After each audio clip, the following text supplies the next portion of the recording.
और कुछ भी करो, कितना भी करो, फिर भी थोड़ा बहुत तो स्ट्रेस हमारे दिमाग को आता ही है। तो हमारी मतलब ये हमारे, मुझे लगता है दिमाग की आदत है कि स्ट्रेस वो मतलब बहुत जल्दी पिकअप करता है। तो ये जो स्ट्रेस आता है तो उसको, वो स्ट्रेस कम करने के लिए, या फिर ये जो डिस्ट्रेस हम बोलेंगे, तो डिस्ट्रेस को कम करने के लिए स्टूडेंट्स क्या कर सकते हैं? आपने सही बोला कि कितना भी हम करें फिर भी स्ट्रेस आता ही है, क्योंकि ऑफन क्या होता है, हमने कुछ गलत किया होगा उसका सोचते रहते हैं, या गलत होगा, कल गलत होगा, ऐसे सोचते रहते हैं। हम प्रेजेंट मोमेंट में कम रहते हैं और इसके कारण ही ये स्ट्रेस आता रहता है। तो again it is how we connect with that stress, how we उसको भिड़े कैसे, वो हमको सीखना चाहिए। तो जितना मन शांत रहेगा उतना कोई भी परफॉर्मेंस हो, एग्जाम हो, चैलेंज हो, इंटरव्यू हो, हम ज्यादा अच्छी तरह से परफॉर्म कर पाएंगे। तो ये मन में जो क्लटर या जो आवाज है, जो अस्थिरता चालू रहती है, तो उसको शांत करना ये सबसे अच्छा तरीका है कोई भी एग्जाम या कोई चैलेंज को सामना करने के लिए। तो इसके लिए पहले तो आपके हर एक बच्चे के, पेरेंट के, कोई भी आदमी हो, उसके कुछ ना कुछ टेक्निक्स रहते ही है स्ट्रेस कम करने के लिए। तो वो पहले आप आइडेंटिफाई करो, क्योंकि वो आपके लिए काम कर रहे होंगे। जैसे कोई संगीत सुनता है तो उसमें स्ट्रेस कम होता है, कोई एक्सरसाइज करता है तो उसको स्ट्रेस कम होता है, कोई अपने फ्रेंड से बातचीत करता है और अपने मन में जो विचार है उसको बोलता है तो उसका स्ट्रेस हल्का होता है। तो ये तो डेफिनेटली आप करो, because that works for you, it has help for you in the past, तो ये जरूर करो। लेकिन उसके साथ कुछ स्ट्रेस बस्टर्स हम बोलेंगे विच डेफिनेटली हेल्प। तो जैसे डीप ब्रीदिंग है, डीप मस्कुलर रिलैक्सेशन है, मेडिटेशन है, योगा है, ये हम डेफिनेटली कर सकते हैं। तो इसके लिए कुछ टाइम देना बहुत जरूरी है, क्योंकि कोई भी टेक्निक तुरंत आपके लिए काम नहीं करेगी। लेकिन अगर आप उस पर टाइम इन्वेस्ट करोगे तो definitely it will help your mind calm down. तो जितना, ऐसे समझो कि quite mind is a strong mind, a happy mind is a strong mind, and the उनकी जो मेमोरी पावर है वो बढ़ती है। A peaceful mind will be more, will remember more and will perform better. तो मन शांत करने के लिए जो कुछ आपके पहले के जरिए वो यूज करो, उसके साथ deep breathing, deep muscular relaxation, संगीत या ऐसे एक्सरसाइजेस रेगुलरली करो। उसके साथ आप क्या कर सकते हैं, आप कुछ एफर्मेशंस या कुछ पॉजिटिव सेल्फ टॉक, ये आपके मन को ट्यून करने के लिए, प्राइम करने के लिए यूज कर सकते हो। देखो, कोई भी आपका जो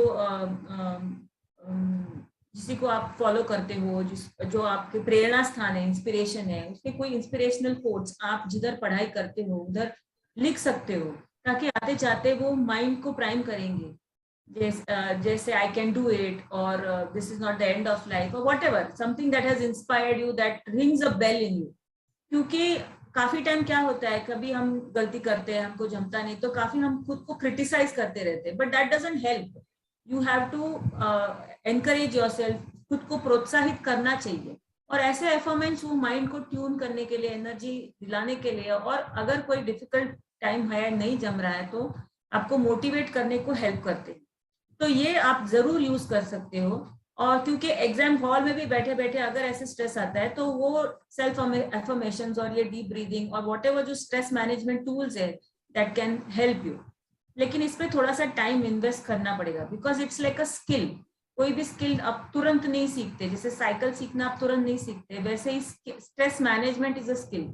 आप रोज थोड़ा थोड़ा टाइम उसको दोगे तो that skill will start use, that tool will start working for you. तो सिंपल है कि डीप ब्रीदिंग भी हो तो उसको एक 5-10 मिनट रोज आपको देना है। योगा भी कर रहे हो तो रोज आपको करना है। उसके साथ ही आपके जो रेगुलर जो करते हो वो जरूर करें। उसके साथ में और एक बोलूंगी कि जब भी आप पढ़ाई लिखने करने पढ़ते हो तो कुछ अलग अलग थॉट्स आते रहते दिमाग में और फिर हम डिस्ट्रैक्ट हो जाते हैं। तो क्या करना चाहिए, एक पेपर और पेन लो, उस पर लिख के रखो क्या थॉट आया है, क्योंकि ऐसे लगेगा अभी मुझे ये काम है, ये जरूरी काम है।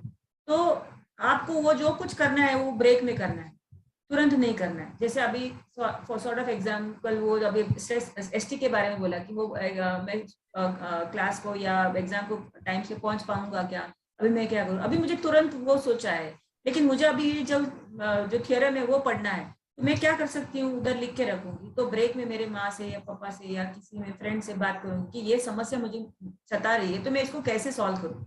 तो इस तरह से माइंड को जो डिस्ट्रैक्ट होगा वो उसको मोटिवेट करके उसको फिर से अपने ट्रैक पे लेके आना, ये बहुत हेल्पफुल रहेगा। और जो स्लॉट्स में पढ़ाई करते रहेंगे और बीच बीच में ब्रेक लेंगे, वो भी काफी हेल्प करेगा। Right amount of sleep, right amount of rest और प्रॉपर न्यूट्रिशियस फूड, ये भी हेल्प करेगा कि तनाव कम रहे और हम ठीक तरह से खुद को तैयार करें एग्जाम के दिन तक और एग्जाम के दिन भी। डेफिनेटली। और मुझे लगता है कि वन ऑफ द जो टेक्निक है जो स्टूडेंट्स बहुत बार यूज करते हैं, मैंने भी बहुत बार वो यूज किया है, कि उस टाइम पे हम थोड़ा सा डिस्ट्रैक्ट हो जाते हैं, फिर अगले साल मैं करूंगा, अगले साल मैं शुरू से करूंगा, अच्छे से करूंगा, या फिर ठीक है ये इस बार ये जाने दो, मैं किसी और एग्जाम की तैयारी करूंगा। ये मतलब एक स्किप करना या फिर वहां से निकलने के लिए एक माइंड को कुछ तो समझा देना, ये बहुत बार बहुत स्टूडेंट्स यूज करते हैं।